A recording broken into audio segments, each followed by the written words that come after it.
Inside Monaco's underground garages, where the world's rarest hypercars hide. The first thing you notice in Monaco isn't the yachts, it isn't the casinos, it isn't even the penthouses stacked above the Mediterranean. It's what you don't see, because beneath the polished streets, under the quiet luxury apartments and five-star hotels, Monaco hides something most cities on Earth simply cannot replicate. Underground vaults, filled with hypercars so rare, so expensive, and so casually stored, they make most public supercar shows look ordinary. This isn't speculation. This is Monaco's underground reality. In most cities, parking garages are forgettable. Concrete walls, fluorescent lighting, economy sedans squeezed between support pillars. In Monaco, some underground garages look like private automotive museums accidentally hidden beneath residential buildings. Carbon fiber glows under soft lighting. Custom paint reflects off polished floors. License plates from half the world sit quietly on machines worth more than entire apartment blocks in other countries. And the craziest part? Most of these cars aren't showpieces. They're daily drivers for people whose definition of normal has long left the planet. Welcome to Monaco, where the rarest hypercars on Earth disappear underground. Monaco is barely 2 square kilometers. Let that sink in. This tiny principality packs more concentrated wealth per square meter than almost anywhere else on Earth. Billionaires, hedge fund managers, shipping magnates, crypto founders, and old European money all compressed into a vertical playground overlooking the sea. Space here isn't just expensive, it's weaponized. When real estate prices climb past absurd levels, something interesting happens. The most valuable assets start moving underground. Not because owners want to hide them, because there's simply nowhere else to put them. Luxury towers across Monte Carlo, Larvotto, and Fontvieille weren't just designed with parking in mind. Many were engineered specifically to accommodate high-value automotive collections. We're talking extra-wide ramps, reinforced flooring, climate-controlled sections, private secured bays, biometric access in some residences. These aren't parking garages. They're vaults disguised as parking. Step inside one of Monaco's high-end residential underground levels, and the pattern becomes obvious fast. You won't see 10 identical luxury SUVs. You'll see diversity, the expensive kind. A limited production hypercar sits beside a one-off Ferrari specification. Across the aisle, a track-focused McLaren rests next to a bespoke Rolls-Royce build commissioned directly from the factory. Owners here don't just buy expensive cars, they chase rarity, because in Monaco, price alone doesn't impress anyone. Exclusivity does. Take the hypercar density during peak season. In most global cities, spotting something like a Bugatti Chiron is an event. People pull out phones, crowds gather, social media lights up. In Monaco, it might be parked 3 levels underground next to something even rarer. Collectors here think differently. Many maintain multiple vehicles rotated throughout the year depending on events like the Monaco Grand Prix, yacht season, or summer social calendars. And because the principality is so compact, underground storage becomes the default solution, which is how Monaco accidentally created one of the highest concentrations of rare hypercars on Earth, below street level. What makes these garages truly different isn't just what's inside, it's how casually it's treated. In London, a multi-million-dollar hypercar often lives in a private secured facility far outside the city. In Los Angeles, collections tend to hide behind gated mansions. In Monaco, a car worth $3 million might be parked under an apartment building where the owner lives 3 floors above. No drama, no ceremony. Just another Tuesday. That casual normalization of extreme wealth is exactly what makes Monaco dangerous to underestimate. The infrastructure supports it. Monaco's streets are smooth, tightly maintained, and designed to handle high-end vehicles despite the city's compact layout. Short driving distances mean hypercars aren't racking up punishing mileage. Climate conditions are relatively gentle compared to harsh winter regions. For wealthy owners, it's the perfect environment to actually use their machines instead of locking them away permanently, which leads to something unusual. Monaco doesn't just store rare cars, it rotates them.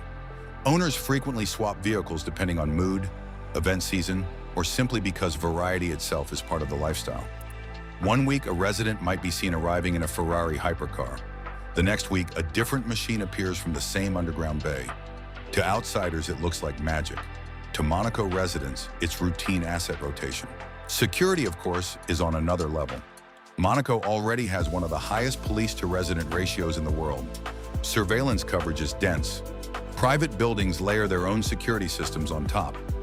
Many underground garages include gated vehicle entry systems, 24/7 camera coverage, private security patrols, restricted resident-only access in some cases, individual locked car vaults. The result? Owners feel comfortable keeping 8-figure automotive portfolios beneath residential towers without the paranoia you'd see in larger cities. Try leaving a multi-million-dollar hypercar in a typical urban garage elsewhere. Different story, but here's where the numbers start getting absurd. Let's do a conservative breakdown of a single high-end Monaco residential garage. Imagine one premium tower with 12 Ferraris averaging $350,000, 10 Lamborghinis averaging $320,000, 8 high-end McLarens averaging $400,000, 6 Rolls-Royce or Bentley luxury builds averaging $450,000, 3 to 5 hypercars in the $2 to $4 million range. You're already staring at well over $40 to $60 million in vehicles in one building. Now multiply that across dozens of luxury residential structures across Monaco. Suddenly, the underground hypercar ecosystem starts to make sense. This isn't hype, it's arithmetic. And then there are the true collectors, the ones who don't just own 1 or 2 headline cars. They build portfolios. Monaco quietly houses individuals with private automotive collections exceeding $20 million, $30 million, sometimes far beyond that. Many of these collections remain largely unseen by the public because they spend most of their time exactly where we're talking about, underground, out of sight, but very real. Seasonality also plays a massive role. During the Monaco Grand Prix period, the principality transforms into something almost surreal. Owners bring out their rarest machines. Garages cycle inventory rapidly. New arrivals appear overnight. Hypercar density spikes dramatically. But what most visitors don't realize is this: for every rare car visible on the street during Grand Prix week, several more are sitting quietly underground, waiting. The psychology behind it is fascinating. In many wealthy cities, luxury is about showing success. In Monaco, it's about knowing you could show it, even when you don't.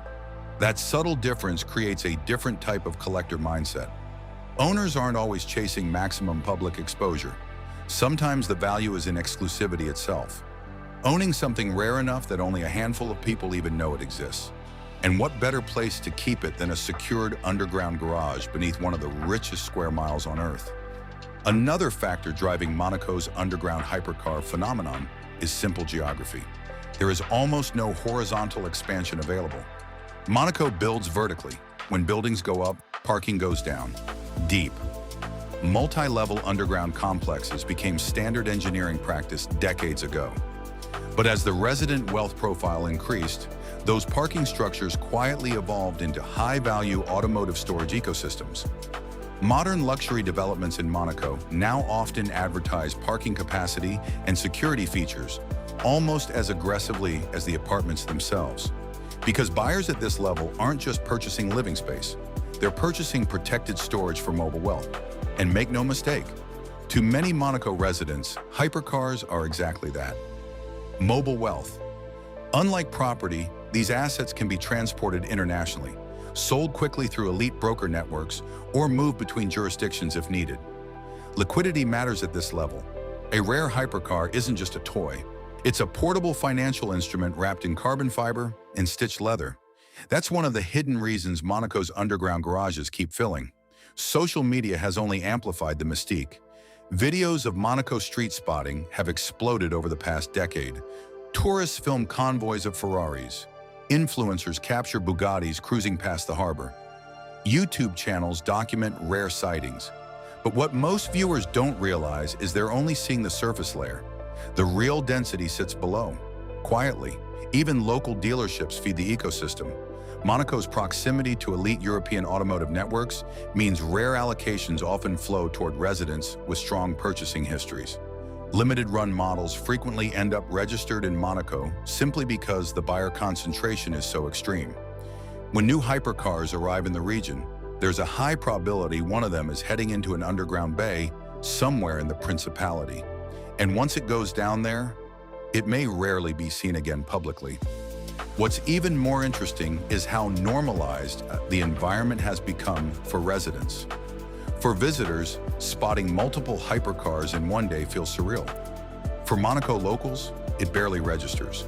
When your neighbor's parking spot might contain something worth 7 figures, the psychological baseline shifts fast. What shocks tourists becomes background noise for residents. That normalization effect is one of the most powerful forces shaping Monaco's luxury ecosystem. Because once extreme wealth becomes ordinary, people escalate, they upgrade. They chase rarer specs, more exclusive builds, lower production numbers, and the underground garages quietly evolve with them. There's also an unspoken competitive layer among collectors. Not loud, not obvious, but very real. In a city where many residents already operate at extreme wealth levels, differentiation becomes everything. $2 million isn't impressive if your neighbor spent $3 million. So owners pursue factory commissions, donned ultra-low production hypercars, one-off interior specifications, heritage models with investment upside the result. Monaco's underground parking areas have become one of the most concentrated showcases of automotive rarity anywhere on Earth, even if most of it sits out of public view. And perhaps that's the most Monaco detail of all. The real flex isn't always what's parked outside the casino. It's what's quietly sitting 3 levels underground, where only a handful of people ever see it. Because in Monaco, true luxury doesn't always need an audience. It just needs ownership. This is why the Principality continues to fascinate car enthusiasts, collectors, and wealth analysts alike. On the surface, Monaco already looks extreme, but beneath the polished streets lies an entirely different layer of concentrated automotive capital, one that most visitors never fully grasp. Underground garages packed with rolling assets worth tens of millions. Residential buildings doubling as discrete car vaults. Collectors rotating hypercars like most people rotate daily drivers. A city where rarity is routine, and routine keeps getting more expensive. Monaco didn't set out to become the world's underground hypercar capital, but through a perfect storm of geography, wealth concentration, security infrastructure, and collector psychology, that's exactly what it became. And somewhere right now, beneath a quiet residential tower overlooking the Mediterranean, another rare machine is sitting in the dark, waiting for the next perfect day to surface.